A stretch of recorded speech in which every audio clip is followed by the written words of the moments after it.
the barracks for this speech. You hide your kill. Brave place to hide. The fire exits are that way. And the lynch mob start getting your torches ready and your pitchforks. If you don't have any, go to the front desk. They'll hang you. Alright. So I'll give my warning to you guys. You know, I've never done a best man speech. How many of y'all have done a best man speech? Raise your hands. Raise it proud, as you want to. See? It's a rarity, isn't it? A rarity. So it's actually an honor. But you know what? I've never done a best man speech. I'm a best man speech virgin. So I have to go travel long distances, talk to many poets, read many books, travel to Tibet, to talk to the great Dalai Lama, and get advice on a best man speech. He told me he didn't know. He told me the meaning of life. I told him, you know what, it's not good for me. It's not what I'm here for. But thanks anyway. And I walked down the thousands of steps back over here with no answers. However, I did go to the internet and did find the answers. What a wonderful thing, the internet. I went to bestman.com. Who would have known? Come on, Dalai Lama, you could have looked it up too. So, pretty much what he gives me as an advice is, you must balance it between being funny and serious. For a man who goes through extremes, it's kind of hard. Yeah, you know. Alright, the other thing says to keep it within 5 to 10 minutes. So a timer, start. Focus on the groom mainly. However, grabbing the bride. Bear some attention. And make sure to mention midget porn somewhere in the speech. So I'll do it right now. Midget porn. Hey, I'm only going with the website. I'm gonna follow the procedures. Alright. Ladies and gentlemen, let's focus on the groom. Who is this man? Who is this Alberto Perez, the stallion? Who is this man of mystery? How does he put his pants on in the morning? One leg at a time? Or he just jumps into them both? Big questions. How does he like his eggs? Scrambled? Runny? Sunny side up? Do we really know this man? That's why I'm asking these questions. How does he like his coffee? Sweetened? With cream? Or like his women? Smart, bold, and with purple hair. I don't know if they make coffee like that, but they should. Coffee, Sarah Comfort, Southern Comfort coffee. Think about it. What makes Beto Beto-ish? You ever thought about that? Me either, but I'm personally questioning it. What makes this man? Is it the way he talks? The way he walks? The way he wears his clothes? Nobody can take the way he wears his hat. I know this man. This man's my brother. I lived with him for many years. I was there. Y'all could have been there for a lot of times with him, but I was there. I was there when he played a lot of video games for hours. I was there. When he was a total nerd. I was there. When he stopped being a total nerd and turned into Mr. Popular at his school. I was there. I was there when he turned back into being a total nerd. I was there. When he united the Scottish tribes and defeated the British. Gaining Scottish freedom for generations to come. But losing his life in the process. I was there. When he crossed the Delaware with General Washington. I was there. Silence. I'm trying to be serious here. When he was a failed encyclopedia salesman. I was there. Yes, he was a failed encyclopedia salesman. And a damn good one too. They can feel in encyclopedias like my brother.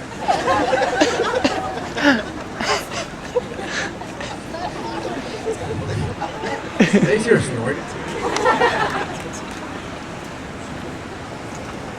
When he saved the whales for breakfast and lunch, I was there.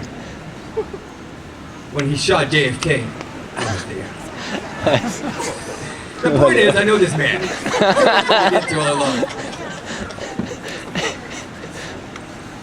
So let's talk about it. Let's talk about Alberto Perez. I posted the questions. I got you pondering. We want to find out who this man is. The Hollywood version of Alberto, behind the scenes. The true Hollywood star. He was born by Immaculate Conception in 1979. I still believe my mother's a virgin. Born a baby, so the legend goes. The best way to understand Beto is by contrast with me. Good comparison always makes things much clearer. Beto has always believed our parents. He cried when he found out there was no Santa Claus. Now, he was not crying nor upset at the fact there was no Santa Claus. He cried by the fact that his parents told him there was one.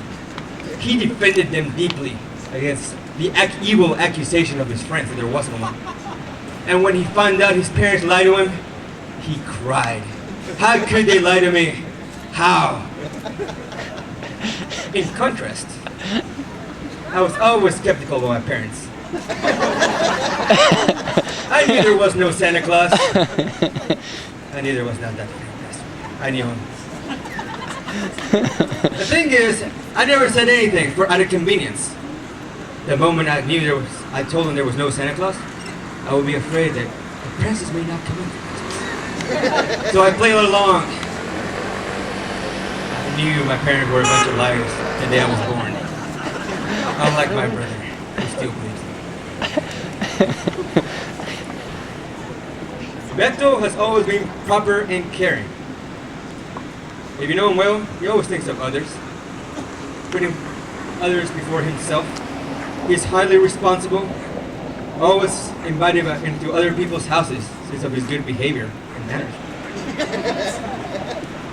He was highly trusted by my parents that they got him a paintball gun and a rifle by the age of 12. He was so highly trusted by other people, he got to drive a friend's relative truck at the age of 13.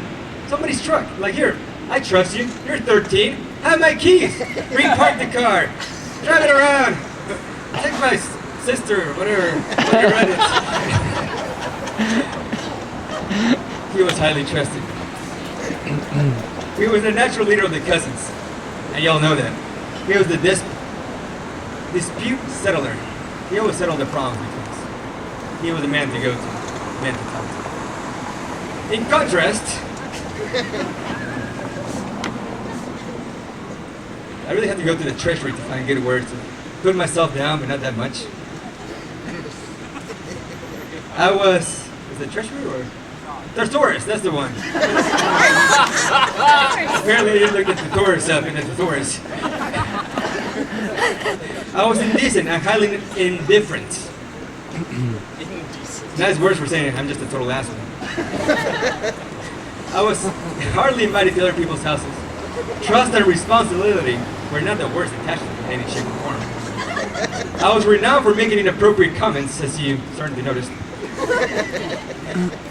And I was pretty much the evil henchman of the cousins. They would come to me to get the dirty jobs done.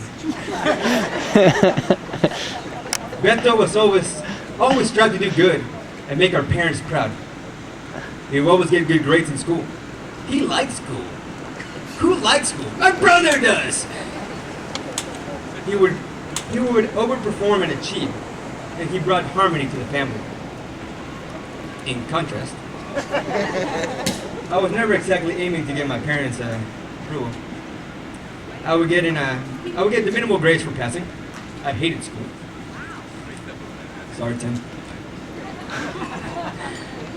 I would hide and make any excuse to do no work around the house.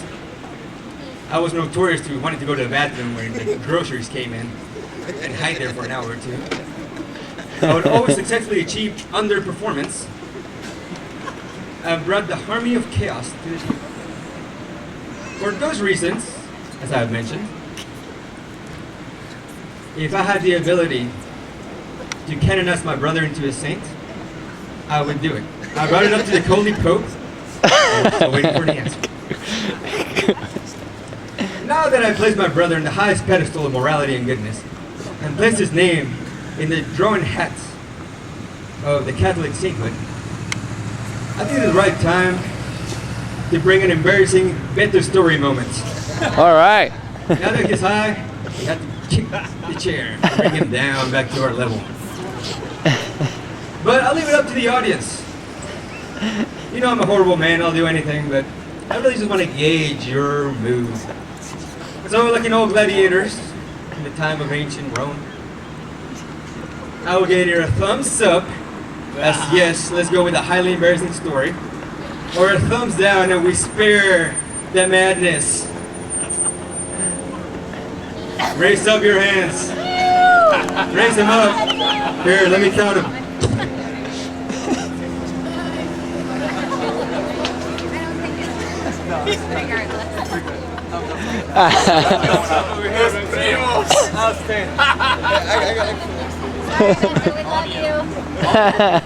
We're doing this. We're so doing this.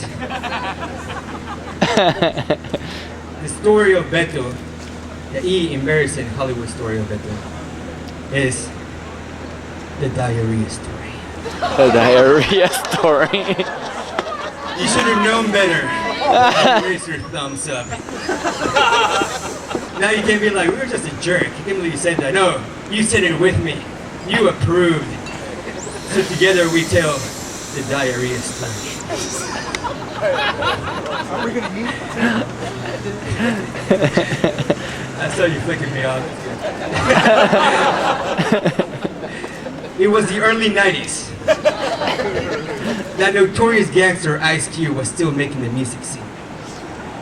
Tom Cruise was still normal and likable. We were all young and innocent. Yes, we were. And we were naive enough to believe that this story will never hunt him. Until now. I'm kidding, I'm not going to tell the story. It's not embarrassing, I'll spare the man. Actually, y'all want to go along with this? Yes, no? Yeah, see, I like that. Y'all are a smart audience. I like that, I switched over. Well, there's a good story. There's a story out there that lets you know the kind of caliber my brother is. Where he had to face a very strong ethical decision. A lot of us faces this kind of problems, but my brother, the way he handles it really tells us who he really is. Albert was at Westlake. Obviously, y'all know he was a football player. Actually, one of the best football players there was. You're a legend. This story really tells about his character. He was at the hanging out with his friends in the bathroom, just hanging out, guys being guys. Friends, man, bathroom. You know who's the buddies? And a retarded kid comes in. Gotcha. It's not really serious. It lets you know the kind of caliber the man is. And obviously, I mean, my brother worked with retarded children before. That's really admirable. Really taught him a lot.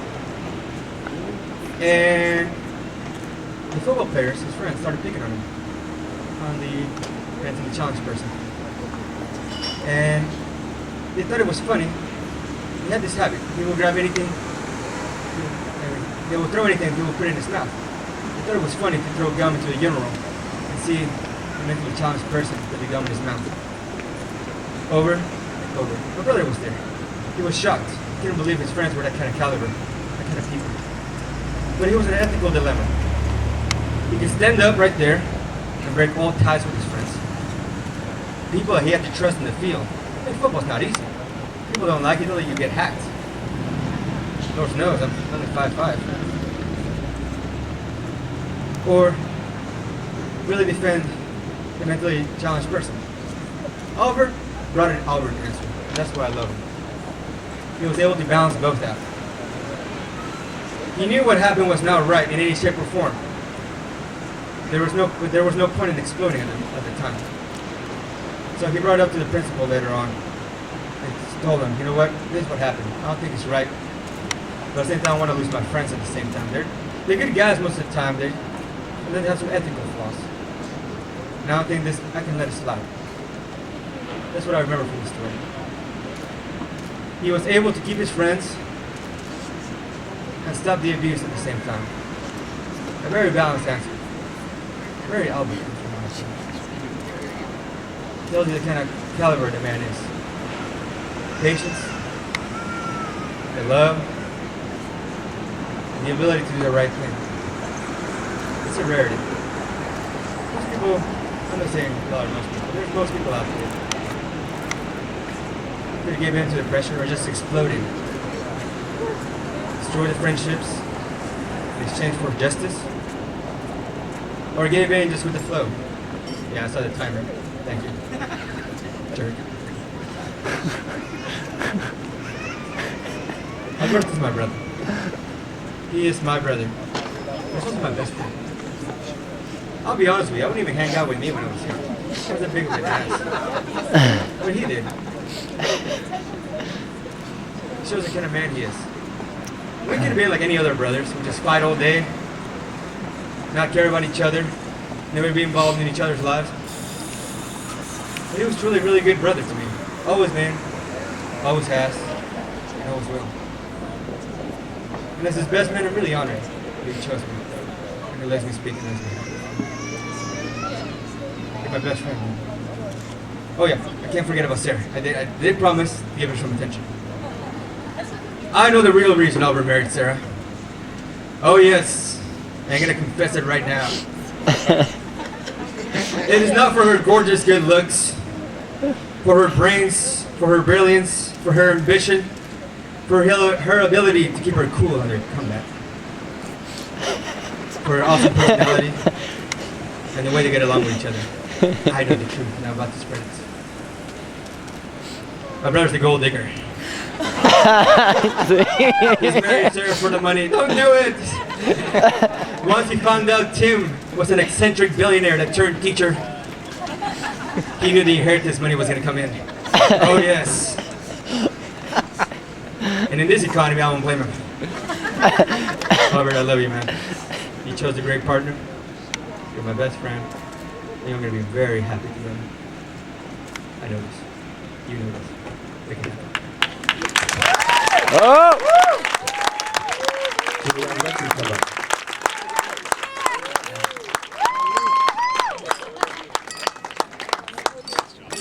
Okay, compared to Alex, I'm going to Oh.